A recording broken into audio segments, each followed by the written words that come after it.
Assalamualaikum warahmatullahi wabarakatuh. Teman-teman, jumpa kembali dengan Enjoy Channel yang membahas berita teraktual, terhangat, dan sedang menjadi perbincangan publik. Sahabat Enjoy Channel, kali ini akan kita bahas mengenai sengketa Pilpres 2024 di Mahkamah Konstitusi.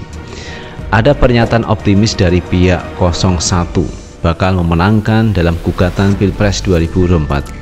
Demikian juga dengan pihak 03 optimis akan menang dalam gugatannya. Dan yang menariknya teman, ini ada dua tim sama-sama kompak teman melakukan gugatan baik 01 maupun 03. Dan tentunya menjadi sasaran bidiknya adalah 02 yang kemarin sudah diumumkan suaranya terbanyak dibanding 01 maupun 03, yaitu Prabowo Subianto. Namun demikian ternyata Prabowo juga harus hati-hati, bisa jadi di MK nanti suaranya berubah teman, karena ada indikasi-indikasi kecurangan di Pilpres 2024. Nah teman, ini ada pernyataan yang disampaikan pihak 01 optimis pada MK akan mendapatkan kemenangan. Nah teman, untuk lebih jelasnya kita tonton video yang satu ini.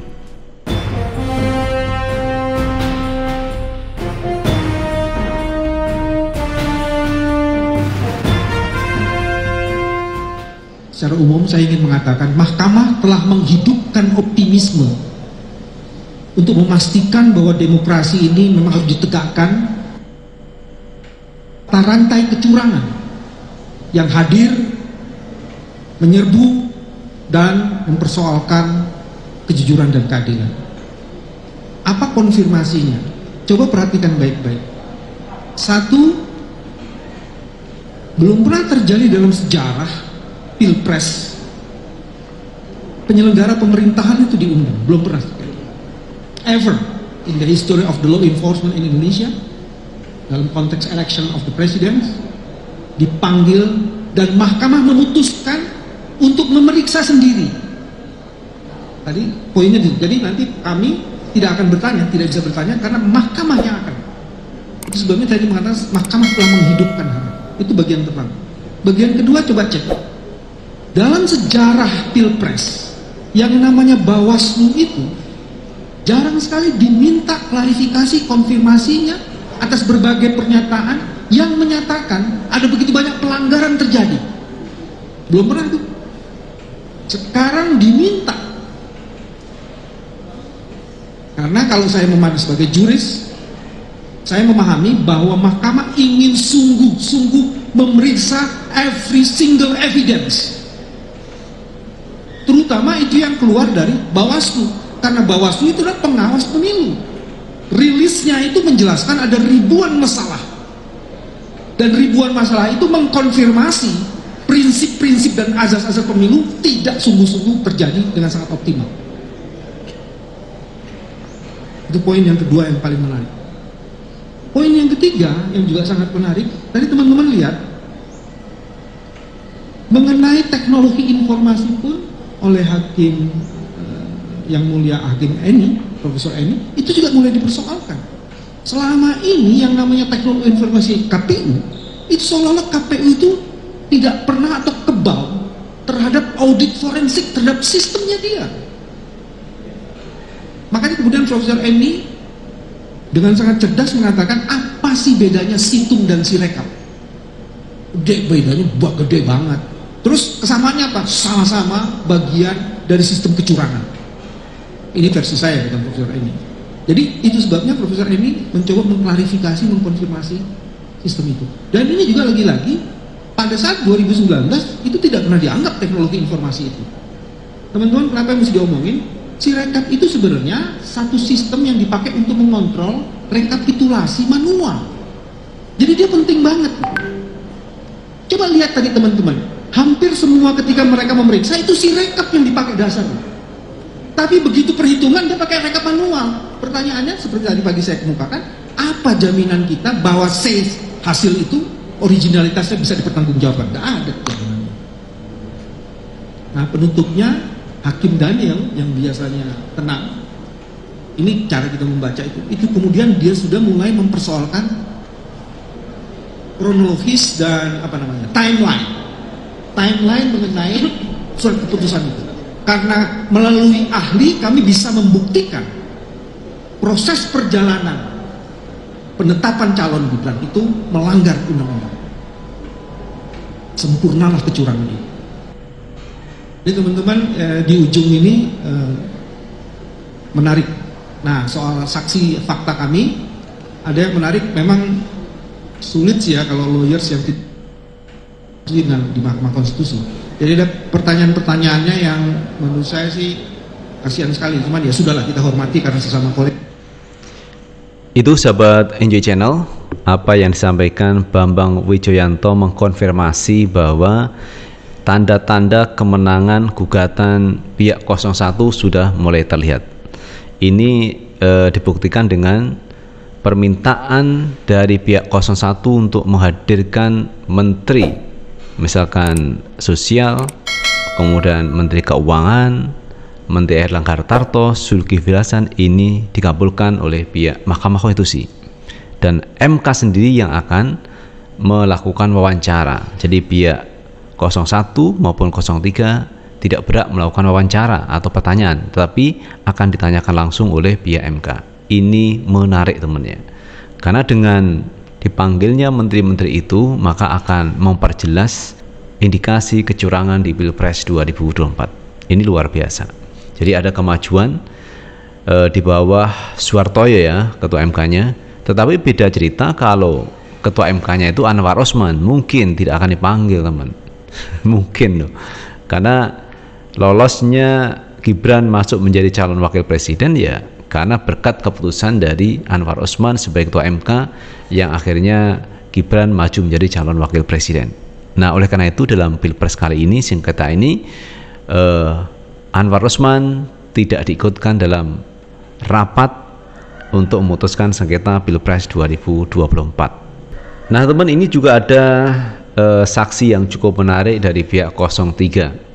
Saksi yang mengatakan di situ bahwa ada upaya kecurangan Pilpres di 2024 itu sistematis.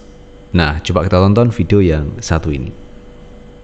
Relawan Iing siap untuk memenangkan Prabowo Gibran satu putaran. Siap, katanya semua kan begitu. Camat, HP-nya di sini dipegang, gitu. Dan setelah itu ini 18 orang ya. Setelah itu gitu Pak Mehmet. Besoknya kan saya lapor ke Panwas. Saya lapor ke Panwas tanggal 7 jam 9 pagi. Laporkan, ditangani. Ada buktinya, bukti saya laporannya saya udah berikan ke tim hukum saya. Bukan, Pak Mehmet enggak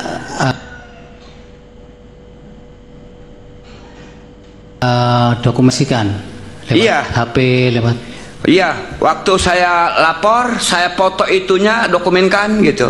Setiap itu saya ada. Foto termasuk itu videonya ada, sudah saya serahkan ke tim hukum saya, gitu. Wah, tim hukumnya sudah jadi bagian dari alat bukti, Pak. Udah Pak. Mulia. Jadi saya nggak ngarang-ngarang Pak, karena kan udah disumpah dari pagi. Iya. Saya orang Islam lagi puasa Pak. Jangan banyak pertanyaan yang berbulat-bulat nanti yang lain. Saya sejelasnya itu. Loh, Bapak di sini untuk ditanya. Karena saya nggak ngerti yang lain-lain selain daripada yang ada, yang saya alami, yang saya lihat. Iya. Saya nggak bisa ngarang, nggak bisa ngurangi, nggak bisa menambahi. Seperti itu. Sudah cukup. Kalau begitu, apa yang dijelaskan, Pak? Itu sahabat Enjoy Channel, cukup lugas, jelas, dan lugu. Saksi dari pihak 03 yang menceritakan kronologi kecurangan di Pilpres 2024. Ini menarik teman. Jadi kalau ada saksi-saksi yang dari bawah yang mengetahui langsung, kemudian langsung memfoto atau memvideo, ini menjadi alat bukti yang sahih. Jadi akan mengkonfirmasi bahwa kecurangan itu memang ada teman di Pilpres 2024. Nah, ini ada lagi teman ya, terkait ini Bobi Nasution. Nah, Bobi Nasution ini menantu Pak Jokowi yang mengarahkan dukungannya, mengajak ke yang lain untuk memilih Prabowo Gibran di Pilpres 2024. Ini bagian dari dugaan kecurangan di Pilpres 2024. Kita tonton video yang satu ini. Keping langsung mengatakan, Bang, udah tahu kan arahannya? Saya jawab, arahan apa Bang? saya bingung, mungkin saya waktu itu menafsirkan arahan apakah ada perpindahan TPS dari TPS yang kami biasa memilih gitu.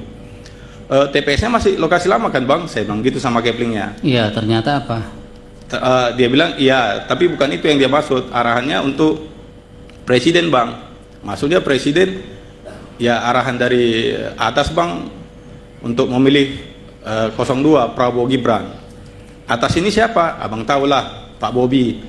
Pak Bobi ini kan iparnya kan calon wakil presidennya Pak Prabowo, anaknya Pak Jokowi.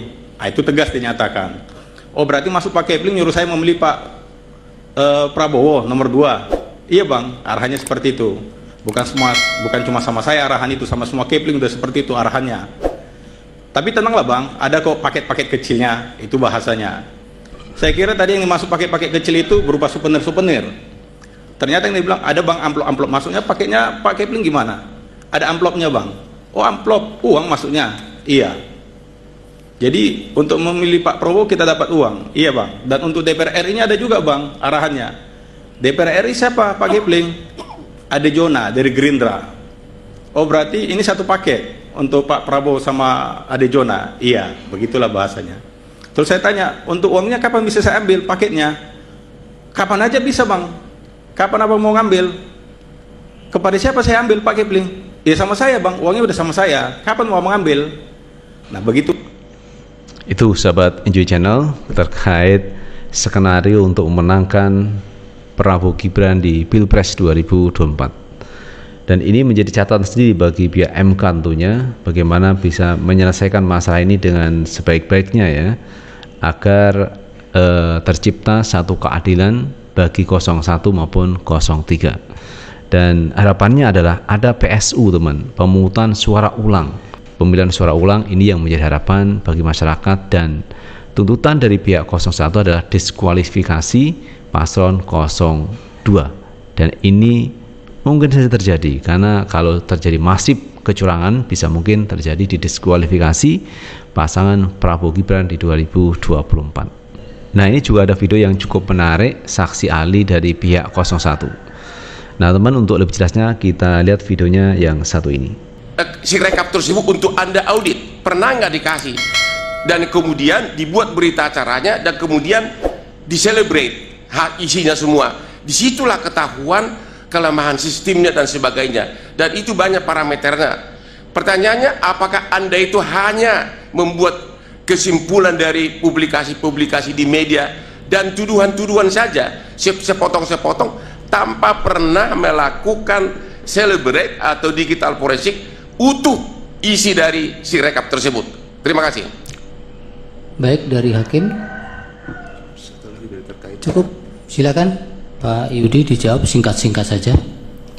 Terima kasih. Mungkin dari yang terakhir ya Pak Hotman, celebrate itu nama alat Pak untuk kepentingan mobile forensik.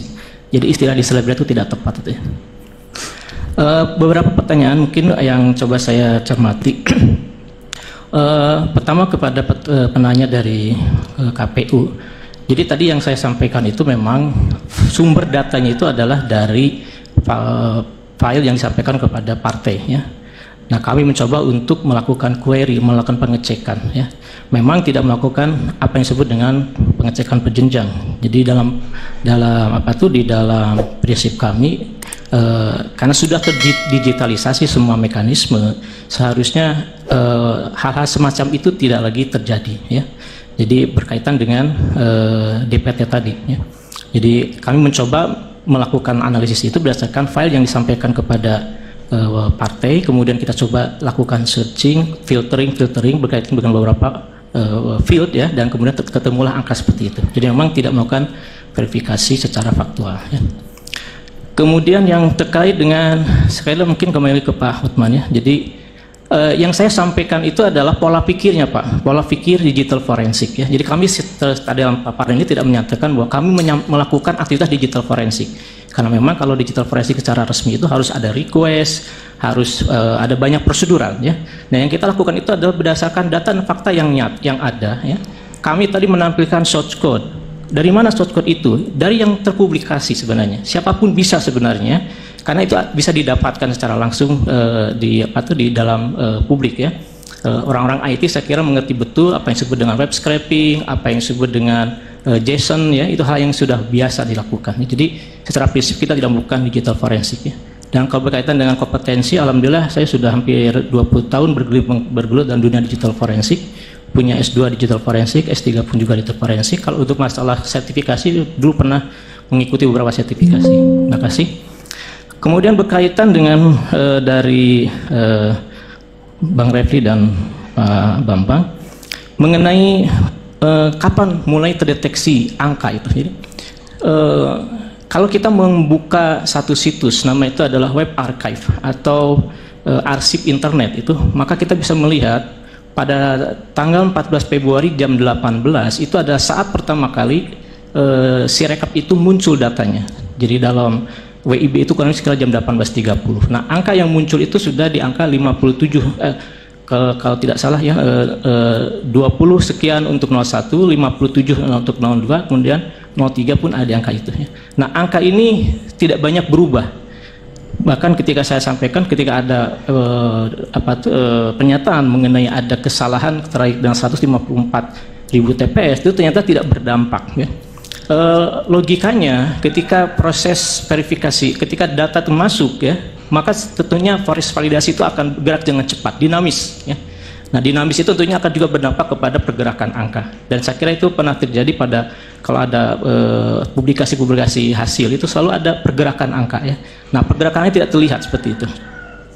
Kemudian kenapa yang muncul di Sirekap dengan yang berjenjang ini sama, ya? Justru itulah yang menjadi pertanyaan, kenapa yang sama, ya? Jadi ketika ada permasalahan di Sirekap kemudian dikonfirmasi dengan berjenjang, ternyata kok sama gitu, ya. Nah, itu justru yang harusnya nanti menjadi kewenangan dari mungkin majelis atau siapapun memerintahkan untuk kepentingan audit untuk memeriksa betul kenapa kok bisa seperti ini, gitu. Terkait dengan hilangnya metadata hasil. Jadi memang dalam dunia image forensik khususnya, bahwa yang namanya metadata itu sesuatu yang krusial. Metadata itu akan memberikan identitas mengenai keaslian, originalitas suatu objek, ya. Dan hal ini kalau saya gambar diunggah, maka akan ada metadata. Di situ akan cerita mengenai kapan, kemudian kualitasnya sebagainya. Nah, dalam kasus ini kami melihat bahwa ada upaya untuk kemudian mendrop informasi metadata. Dengan hilangnya metadata, maka kemudian kita tidak bisa lagi memverifikasi. Kalau dari sisi aspek hukum forensik, ketika suatu data metadata sudah hilang, kita tidak bisa lagi mengatakan itu sebagai asli, ya, otentis. Ya, kenapa? Karena sudah hilang hal-hal yang menjadi alat ukur mengenai autentikasinya, originalitasnya, gitu. Kemudian terkait dengan bahwa tahun berapa tadi, ya, ada DPT yang terpublikasi, ya, secara umum di publik, ya. Mungkin sebenarnya dari satu sisi, apalagi dengan adanya undang-undang PDP, justru yang punya tanggung jawab untuk mengawal, menjaga data-data pribadi, termasuk nama, alamat, itu termasuk data pribadi, adalah mereka yang memegang data itu, pengelola datanya, ya, seperti itu. Nah, seharusnya mereka yang memberikan klarifikasi. Jadi ketika tidak ada klarifikasi, tentunya itu menjadi suatu pertanyaan, kenapa tidak diklarifikasi, gitu. Nah, itu sahabat Enjoy Channel, apa yang disampaikan oleh pihak saksi ahli dari pihak 01 mengkonfirmasi lagi bahwa ada dugaan banyak kecurangan di Pilpres 2024, terutama mulai dari Sirekap, teman. Sirekap ini menjadi pertanyaan, ya, karena kalau kita lihat dari awal munculnya Sirekap itu, Pak Prabowo itu mendapat 58%. Di awal-awal sudah dapat 58%. Kemudian sampai akhir pun tetap 58%. Ini tentunya menimbulkan kecurigaan. Kenapa masih seperti itu? Namanya tabulasi data itu kan mestinya naik turun begitu, ya. Umumnya seperti itu. Tapi tidak. Pak Prabowo selalu di awal sampai akhir itu 58%. Nah, inilah yang akhirnya dibongkar oleh tim ahli dari pihak Pak Anies Baswedan. Nah, kita juga akan menunggu, teman, bagaimana hasil keputusan dari MK nanti, karena ini masih berjalan.